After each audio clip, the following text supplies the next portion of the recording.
Hello, everybody. Thank you once again for joining us here at YOUmake Miami. Also, on behalf of Miami-Dade Public Library Systems, we welcome you. This is our first webinar of the year. We're going to start talking this month. We're going to be doing vector art. We are going to be doing a project. We do encourage you to be part of this project, and I will explain a little later what this project is going to be about. But first, let's go ahead and let Nicole take over. She's going to be showing us how to do some low poly art using vector.com, which is a free vector software. It's online and you could access it for free. Works similarly to Illustrator, but if you do have Illustrator, if you have access, we recommend that you use Illustrator if you feel more comfortable with that. Great, thank you so much, Dinah. I'm going to go ahead and start sharing, and I'm going to show you really quick. A lot of people don't know what low poly art is, and you see it a lot, actually. It's just geographic shapes made to look like something that everyone is familiar with. So, I mean, that's all it is. And I'm just going to show you a really easy way to do this using vector.com. But like Dinah said, if you have access to Illustrator, there is a much more elegant way to do this on Illustrator. Here on vector.com, we have to come up with workarounds to get things done because vector.com is just not as advanced as Illustrator. But if it's all you have, it's great. So this is what it looks like. You have to, whenever you first go to vector.com, you have to make an account in order to be able to use it, and then they'll save your stuff here. So this is the one that I made earlier. This is just their welcome to vector. I think it's like a tutorial that they do. I didn't actually go through it, but this was just the thing that was already on my account whenever I signed up. So I'm going to go here and create a file, and it does move a little bit slowly because it is browser based. And you'll see this is the interface. Over here are ads. You can't get them to go away. They're just going to be there. I'm sorry about that. But if you use this program, this browser-based program, they'll just be there. And it's just part of using a free vector program. So whenever you get started, you're going to want to set up your page. And there's really not a lot of options for you. So here are different presets that they have. So some common ones are the Facebook header, Twitter header, YouTube channel, and if you click on them, it'll change the size of them. So if I zoom out, I'm at 87%, and I zoom out, you'll see this box, the bounding box, my artboard. That's the size of the file that we're going to be using, but I don't want to have it be that size. I kind of just want, well, also if you're going to print it, you want a letter size, and it's funny. Vector.com, you can change what it measures in. So right now it's in pixels, which vector.com does best with pixels because it is browser based and pixels are for screens. But you can change it to points or centimeters, millimeters, inches, feet. I don't know why you would be creating something in feet that's massive, but if you wanted to, that's an option for you. So if you change it to inches, you can see that it's 8.25 inches by 6.38 inches, which is not actually the size of a regular sheet of paper. A regular sheet of paper is 8.5 by 11 inches. So I would keep it, vector.com, I'd keep it in pixels because it does better with pixels, and I would use it for web-based application sizes because it's going to understand that a lot better than the print sizes. So this is your regular HD 1920 by 1080p, and it's gonna work out better for you. I'm gonna unlink this though because it's linked right now. So if I change the size, both this bounding box, this height, and this width move. See how they're both going up? But if I unlink it and then I go up, only my width is going to change. And not a rectangle. I'm going to just go here, whoop, and change it to 1000 pixels and make a square. And then I'm going to zoom in and scroll to the side so that I have it centered. And there we go. And I'm going to use this to upload a picture. And I already downloaded a picture from pexels.com. And I'm just going to create the same thing that we had before. And it's just going to be a picture of a watermelon. And while it's thinking about loading, I'm going to tell you about these things over here. So vector imaging is based on math. It's based on mathematical equations. And the beauty of vector is that it's infinitely scalable. That means no matter how big or how small I make these images, they will always be clean and clear because they're made with vector arcs and shapes. So that's really, really awesome. It's one of the great things about vector. And I'm just going to choose this square. And whenever I draw it, you'll see a square. And I can make it skinny, like a rectangle, either way. But if I hold down Shift, it will make it a perfect square, which is really nice. Okay, and now you can see the color that it is. So right now, my fill color is checked. And I can uncheck it, and then my fill color is gone. Or I can check my border, and it will show this. Oh, it's hard to see. Let's increase the size of that border, or stroke, as it's called in other places. And you can see that show up. And you can change the direction of your stroke. You can have it go on the outside of your shape, on the inside of your shape, or centered to go both on the outside and inside of the shape. Or you can turn it off completely, which is what we're going to be doing whenever we actually start making our watermelon, if it ever shows up on the page. You can, in any color, you can click on it and then change the color just by scrolling through. You can choose a color. If you know what the color is called, this one's hard because you have to know the actual code for the color, the hex code or the RGBA code. And the only way really you're going to know that is if you have a palette in front of you, or if you go onto Photoshop or pick out colors, and it'll tell you. Because otherwise, like if I go here, it tells me the code, but I don't know what the code is beforehand because I just don't know. But if you do know, then that's really helpful because then you'll get exactly the color you want. If you don't know, just play around with it, scroll around, and you can decrease the opacity, which is how transparent it is. So I can make it completely transparent all the way to completely opaque, which is fun to mess with, especially once you get other shapes. So if I take this and I mess with the opacity, it's just fun to play with. Illustrator is great because you get different blending options. Here there are none. So that's one of the downfalls of using this browser-based program, but that's not a huge deal. All right, I'm going to try one more time to upload this watermelon and hope it works. There we go, it made it. Okay. All right, so now you'll see in my layers palette, I'm going to rename this watermelon photo. Okay, and you'll see that there are these two icons right here. The eyeball, if I click on my eyeball, it's going to disappear. If I click on my lock, it's going to lock it so that I can't move it. Normally, I'd be able to pick this up right here. If I unlock it, I can pick it up and move it around. So I like to leave it locked whenever I'm doing something like this because it just makes it easier so that I don't move this around accidentally. Okay, so what we're going to be using, you can come down here. This is fun too, also to play with, the more shapes, because, I mean, especially if you need some clip art, it's just there automatically. I don't know, unless you're making a map, I'm not sure why you would need this exactly, but it's there.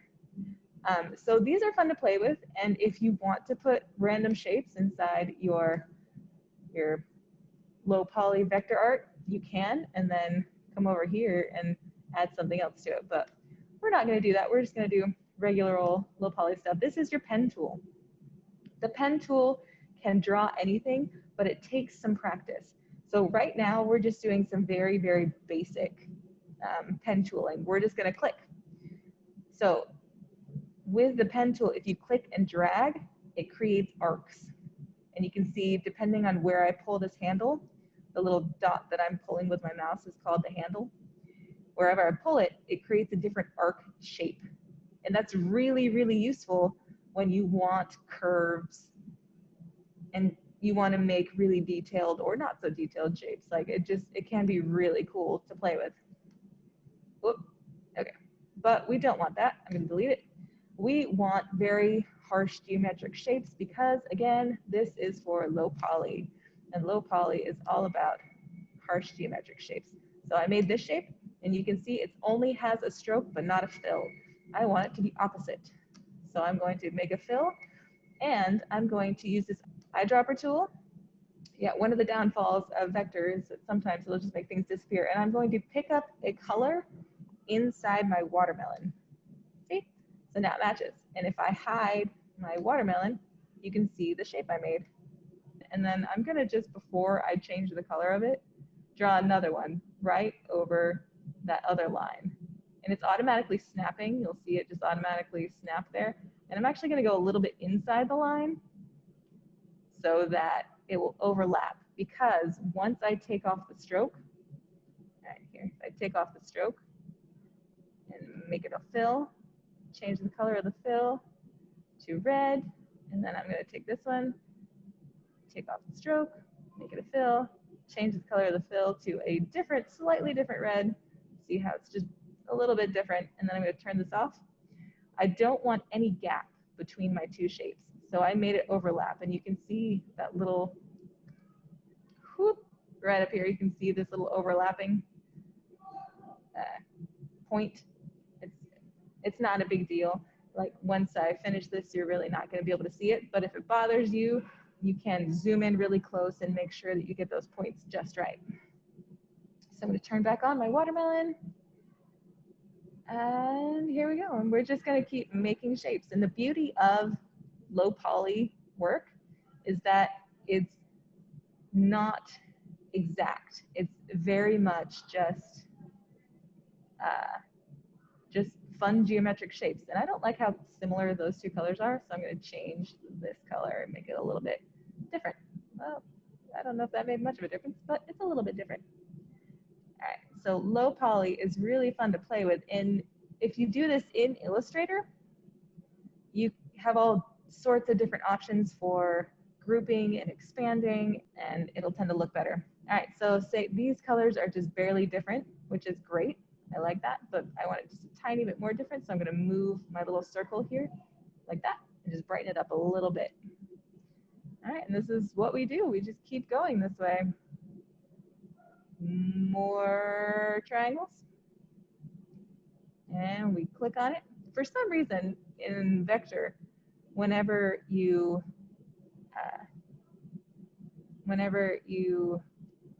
finish drawing a shape with the pen tool, it will automatically release it.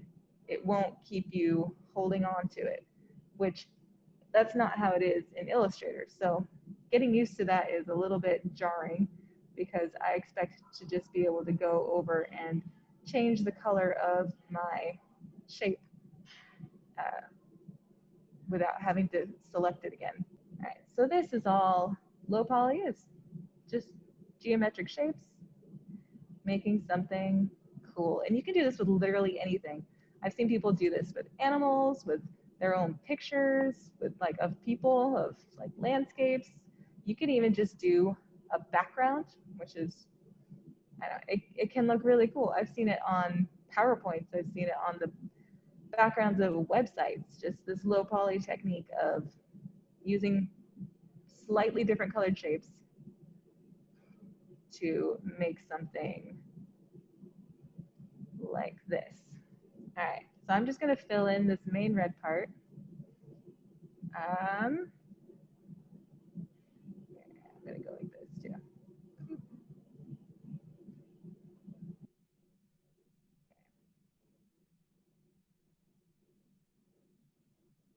Go here. Oh, and this one's going to pick up some white. I want it a little bit darker, too pink, way too pink. Let's try that again. Maybe I'll take that color and then I'll lighten it a bit. Maybe like that. Okay. All right. So if I turn off my watermelon layer, you can see how right here on this one, there's a little bit of a gap between these two, and you can see a white line. All right, the next thing I would show you here, we'll go back to this layer. or this project, the one I already finished, we're going to open this one. And I just want to show you really quick how to do this background. So if we already have this, oh, let me show you how to make the seed really quick. All right, so here, I take my pen tool again. I'm going to click one point, go down, and then I'm going to click and drag a second point to make a curve. And then I just come up to the top and close that shape. And there is my teardrop slash seed. We're going to change this color to this color. Cool. That's close enough. And that's how you make that. I'll just delete it since we already have them on there. Okay. So to make this background, I'm going to turn that off, turn off, turn off, turn off, turn off. Okay. All I did, whoops, that's not it. There we go. Okay. All I did was take rectangles and make rectangles. And you'll see that because this is a new layer, it's going at the top of my layers palette. So this is a normal thing to happen whenever you start a new layer, it goes to the top. So this is ordering, which is actually really convenient for this program. So what I'm going to do is I'm going to send it back, and you'll see over here in this palette, whenever I click this send to back button, it moves my rectangle path, which is this brown rectangle, down a level. And I can click and drag it down to move it behind some other paths. So, whoop, go, moving it down until it is below my watermelon. If it would go below it. What? Okay, so my rectangle path is now all the way at the bottom.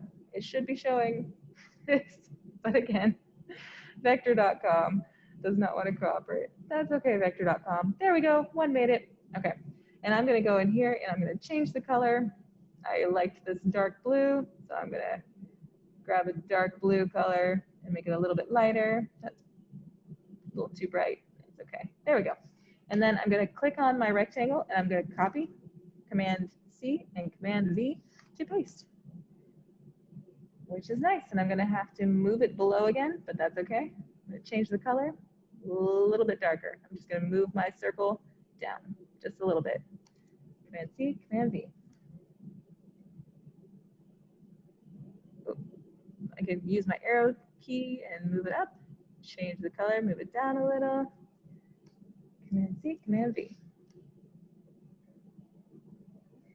And so that I don't have to make another one, I'm going to stretch that out by pulling that handle right there. And there we go. We've got our three colorful rectangles, or three blue rectangles, and I'm going to shift select these three paths, which are the rectangles, and I'm going to drag them down as far as I can, and then scroll down and drag them down again, and you'll see it appearing as the rectangles go beneath the paths of the watermelon. Okay, so then you'll see that it's all very clean and sharp, which is one of the wonderful things about vector art, but I want to add some texture, so I'm going to upload an image, and I downloaded this blue paper texture. And all I'm going to do is stretch it out. And because it's just for texture, I don't need it to be very clear. So I'm not worried about picture images. Photo images generally will lose quality when you stretch them out, especially in a vector program. But because it's just for texture, I'm put it there. And then I lower the opacity. And again, I'm going to drag this down, down, down, down, down. And using Illustrator is so much easier. So if you have access to Illustrator, or if you want to come into a YOUmake space and use one of our computers for Illustrator, we actually do have access to that at the moment, and we'd be happy to let you use a computer. And I was able to get, whoa, this. So vector.com is great if you don't have access to other vector programs. It's free and it's browser based, so you don't have to download anything at all, but it does have limitations. And that's just, work with what you've got. Thank you guys. I'm gonna pass it over to Dinah, and she's gonna tell us all about Climate of Art and what we're gonna be doing next week. Thank you guys. Thank you, Nicole, for that wonderful explanation. We wanted to talk about a little bit of this program that we have. It's called Climate of Art. So just so if any of you, if you are familiar with Miami-Dade Public Library System, we recently won an award, the ULC Award, the Urban Library Council Award, which is a national award for Climate of Art. Basically what Climate of Art is, it is a art exhibition that exhibits environmental art. So basically environmental awareness, and we're creating like a visual dialogue, right? And we're talking about climate change awareness, we're talking about pollution awareness, and that sort of topics.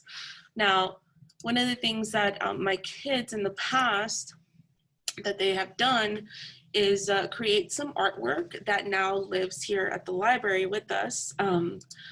For example, these are all created out of upcycled materials, but obviously this was prior to COVID, so we could actually meet in person and do all these fun things. But we are going to be, I'm looking into turning it virtual, so if you, or maybe you have a kid or a sister, or a cousin, a brother, or you yourself are interested in becoming more of an advocate for the environment, I think this would be a great fit for any of you to participate in this program. So these are some of the artworks that my students have created in the past. We talk about different topics, different environmental issues. As you can see, this is like the oil spill back in April of 2010. And then obviously we don't just look at what is happening and trying to be depressed. We want to look for a brighter future. These are some of the other artworks that we've done in the past. These are recycled plastic plates that we painted. And basically what I wanted to show you guys, here's a little bit, this is the art gallery that was created by my students and myself. This is the achievement award that we won. We won the NACO Award 2020 Achievement Award, and as well as the ULC Award that we just told you about. So continuing back on to the vector art that you just saw, this is the low poly art. This one is a little different, but similar concept. I took 3 pictures. This is for what's gonna come next. I don't know if you ladies or gentlemen signed up for next week's webinar. This is what we're gonna start doing. This is a call to action poster. So as you can tell, I'm telling a story here. This poster is all vector. So this is all fully done on Illustrator. And what I did here, I took a composite of 3 to 4 photos. And I did, my first photo is the background. So I'm talking about air pollution. And then the second photo is the school. I did a school. And then the third photo would be the little girl, and then I did the little sign here thing. And so pretty much we're telling a story. Now, our stories don't have to be gloomy, okay? Just I wanted to share a couple of resources that you could use and start collecting pictures that you'd want to use. This is a free resource, pexels.com, which you could download these pictures for free. Now, usually I would say you don't want to use Google because, of copyright infringement. You don't want that. But in this situation, you're going to be using certain elements from different pictures. You're not going to be using the whole entire picture itself.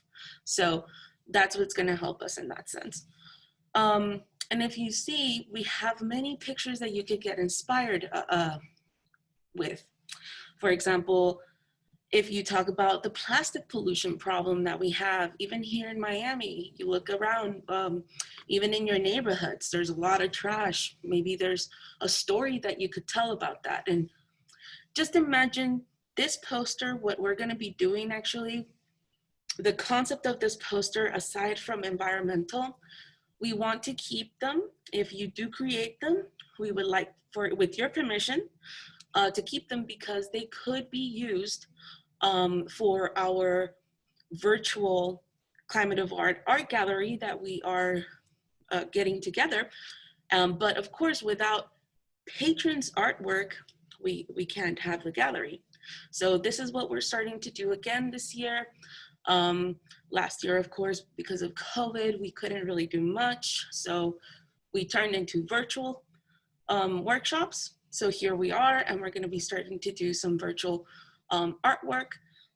But as well, if you are interested in painting or drawing, stay tuned for that, because I will be doing webinars related with the same topic, climate of art, environmental art. And we're gonna be doing all kinds of stuff like that. But this is the beginning one, and I wanted to ease everybody into it and really start talking about the environment again. So these are a few pictures that you could use for some inspiration. So here, just wanted to show you a couple of cool environmental posters. These are graphic posters, graphic designed posters. They're vector, and some of them could have been done on Photoshop, but some of them, most of them tend to be done on Illustrator. So obviously you want to start thinking of maybe about a story that you want to tell, or something that you feel really passionate about, maybe an animal that's going extinct, you want to tell their story. So pretty much information, you know, you want to start people, because art is supposed to motivate people, inspire them. And if you look in history, art is what tells our history and what's going to tell our future, right? And art has always served as a way to change society's mind and point of view. And that's kind of what I want to start doing with these artwork. I want to start kind of like getting people into that whole talking about the environment. What are we doing? Inspiring each other, letting everybody know that we're all on this together, and that our future doesn't have to be gloomy, and it doesn't have to be polluted. It could actually be something brighter. And for example, here you see the global environment outlook for the, what was this? The United Nations Environment Program. So just look at that. Like some of these, you could tell that this is vector art. And this is what we're gonna start doing next week. Don't forget that you also have Pinterest. Pinterest is my best friend. And you can start gathering information, different pictures. So here I'm gathering, this is like an end product one, right? If you notice, like probably they took like different pictures, like of the plastic bag, the fish, and they compiled them all together. This is basically what we're gonna do. So I'm gonna, one of my first pictures, they might change. So I'm still not quite convinced what I'm gonna be doing and showing. But this is a picture that I might be using. So you want to at least have 4, 5, 6 max pictures, because then it just becomes a lot of work. You wanna, 3 is the most that I recommend, so it's not a lot of work and you could follow with us. And I'm also gonna be using this picture, and I'm probably going to be using something like this, maybe a mask. I just took it out for the mask actually, but it tells a little story. Even this itself is so powerful that even this itself can be a poster itself, you know, like if you'd put like, watch for trash or something like that. I'm just talking. So this is basically what we're going to be doing next week. And I think that's all we have for today, but we are going to continue next Friday so that you'd have some time to actually collect your resources. But next, I'm going to go ahead and let Jaden talk, because Jaden is going to be talking about what's going to happen beginning in January and also into February. So maybe you'd be interested in those programs. Jaden? Yes. So thank you, Dinah. For those of you who came today, I'm assuming it's because you're interested in graphic design and visual art of some kind. And starting in February, we're going to be doing some animation programming. We're going to have this program where we basically teach you how to put together an idea to like pitch a cartoon to a network. So we're not going to actually be pitching to a network, just disclaimer, but we're just showing you how to put together a pitch presentation if you were interested in animation and like making your own cartoon. And aside from that, starting next Saturday, every other Saturday of the month, we're gonna start our animation club. So if you were interested in just like Saturday morning cartoons, just having like an open discussion about animation and the industry and like how cartoons are made and all that kind of stuff, we're gonna start kicking that off next Saturday morning at 11 a.m. Thank you so much, Jaden, for that information. Once again, I don't know if we want to not only thank you on behalf of YOUmake Miami and Miami-Dade Public Library Systems, but we also want to encourage you to get your library cards, as your library cards do give you a lot of access to great resources. So you might want to look into that, because we definitely have a lot of great resources on mdpls.org. Also, though, if you do want to use Adobe programs like Illustrator, the one that Dinah is going to be using next week, which is much better than Vector.com, do come into our spaces, because you can use the computers here. We are at West Kendall Regional and Miami Beach Regional, YOUmake Miami.